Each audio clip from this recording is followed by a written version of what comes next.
All right, I got to try this video again because I got wordy.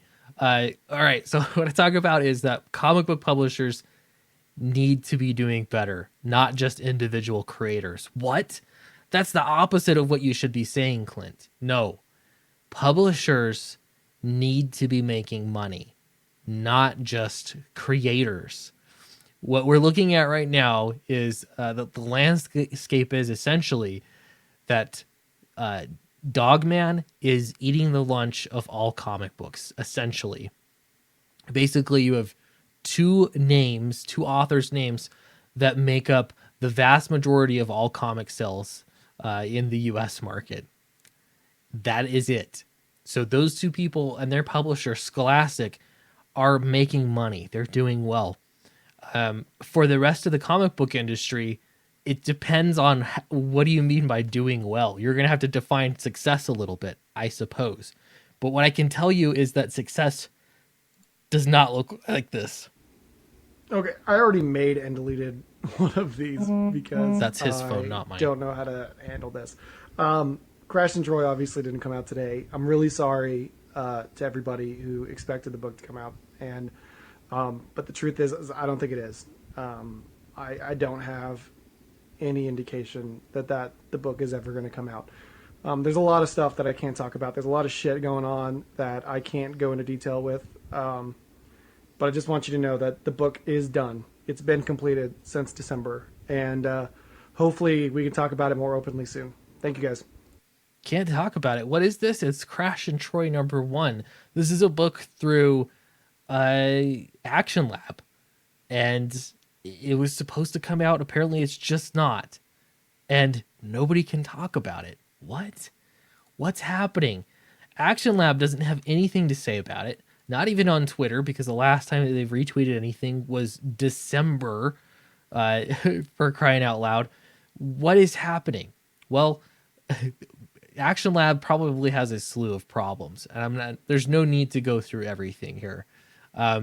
It's a small publisher, but it's one that's been around long enough to have some name recognition. You know, I've known about Action Labs for a very long time.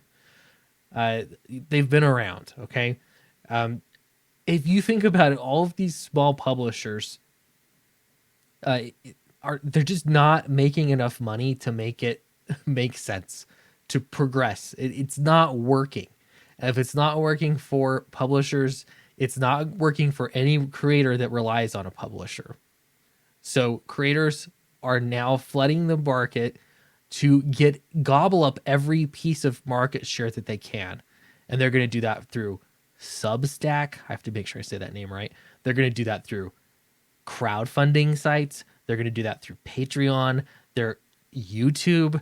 We're seeing comics YouTube channels all over the place, like all over the place. They're now, it's the Wild West, and people are scrambling to get any scraps of success that they can.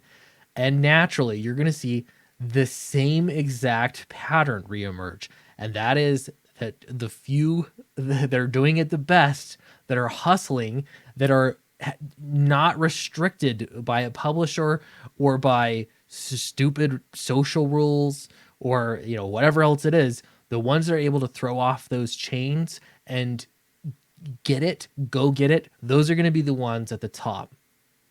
Now, they're not going to dethrone Scholastic. They might dethrone Marvel and DC, though. And I'm very serious about that, as far as creators earning money and really just earning a chunk of the market share. So Tim Seeley posted this.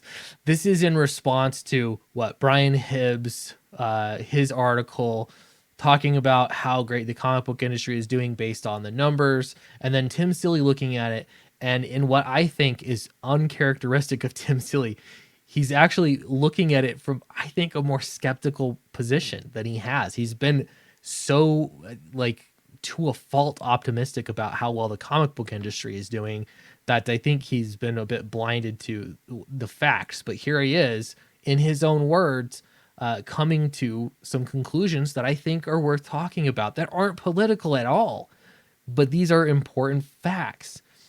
So in quotes here, what you can take home from this is that only a tiny number of creators drive the majority of the business in comics and books in general, I think. We'll talk about that in a minute.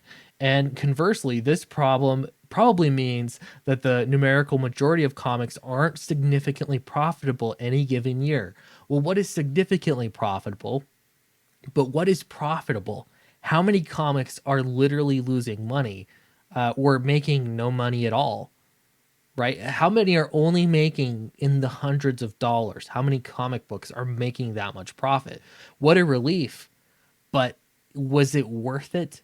Not really, not from a business perspective. If you want to make a comic, that's, great, more power to you. But from a business sustainable angle, is it worth it? Now, if you think about comic or book publishing in general, let's pretend that you're J.K. Rowling, and let's pretend that it's what, 2007. Is that when her last book came out? The last Harry Potter book. She was making so much money from book publishing that I'm sure she was leading the entire publishing book market. However, each of those major publishers had some kind of a flagship author. They had some creators that were making money for the company. It made publishers worth it. It made people want to go to publishers. And publishers were making money. So why not? Why wouldn't they look for the next J.K. Rowling? They're essentially gambling on it. They're sifting through people. They're finding the cream of the crop so that they can publish and make that sweet money. So if publishers don't have this incentive, then they're going to stop publishing things like Action Lab Comics. They're going to cut their losses. They're going to do whatever they can, or they're not going to be publishing books. But they're certainly not looking for new breakout authors that are going to be their cash cow, their J.K. Rowling moving forward. So why is it different for comics that now as a whole industry, we can look to Dogman as being the big selling comic book and say life is great now? But your publisher doesn't have that cash cow. Maybe Tim Seeley's making some money, but Tim Seeley's not making a big enough splash for it to really matter.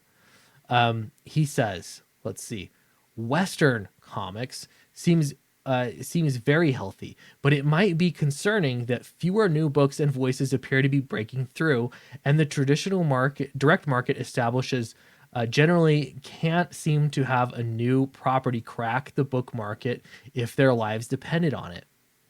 Wow, that's actually pretty big. No new names coming through. Why is that? That's because publishers have no incentive to push a new name. They have no money, no profit to take such a risk. They're unwilling to do it. They're going to do the easiest thing and the safest thing. If we were talking about J.K. Rowling, I'm not sure who her publisher was. If we're talking about J.K. Rowling, they're looking for the next Harry Potter actively, viciously, competitively. Now that's just not happening because publishers are finding themselves getting the short end of the stick right now.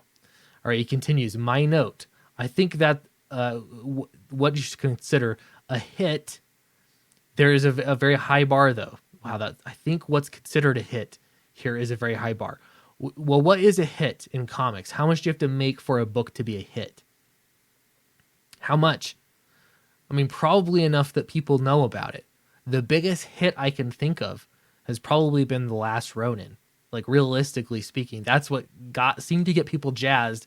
That's a book that has been, selling out and getting reprinted 14 times, some odd 14 times.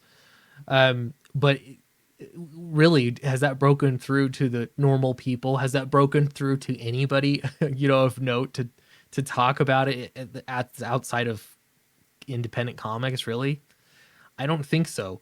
When was the last Walking Dead? When was something like that? Maybe it was The Walking Dead.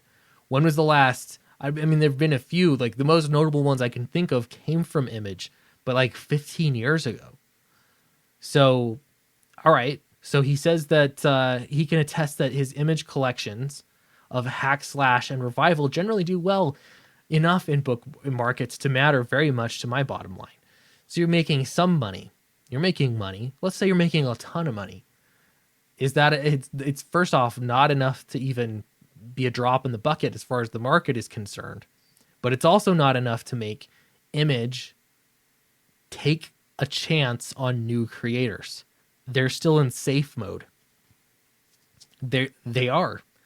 They're in safe mode. They're going to bet on Scott Snyder more than they're going to bet on the next, J.K. Rowling or whatever, the next Todd McFarlane. Okay, another note. Brian Hibbs lists authors who drive sales, which is a very novel/literature thing to do, and doesn't take into consideration how many of these books are collaborations with artists. Okay, that doesn't matter. Like, honestly, again, name an artist that has broken through and made a big splash. None. Everybody is on safe mode, and you have to be if you're a new publisher, because you can't afford to take the chance. That's a problem, and this is going to change the face of comic books throughout the next 10 years. Even if you say that the comic book industry is doing fantastic and that their sales are amazing, that's great. If they're unable to produce new hits that truly penetrate into other markets beyond the bubble that comics has become, then does it matter? Like, is there growth? Or are you just riding it out until the wave stops? I don't know, but I can tell you that publishers seem to be losing right now. Anyway, so thanks for watching the video. Really appreciate it. Love to know your comments down in the comment section below. Know that everything for Downcast 3 has been sent to the printer, and I'm checking in with Charlie again to see how Fatal is going, and I'll give you all an update. So thanks so much, and I'll see you in the next video.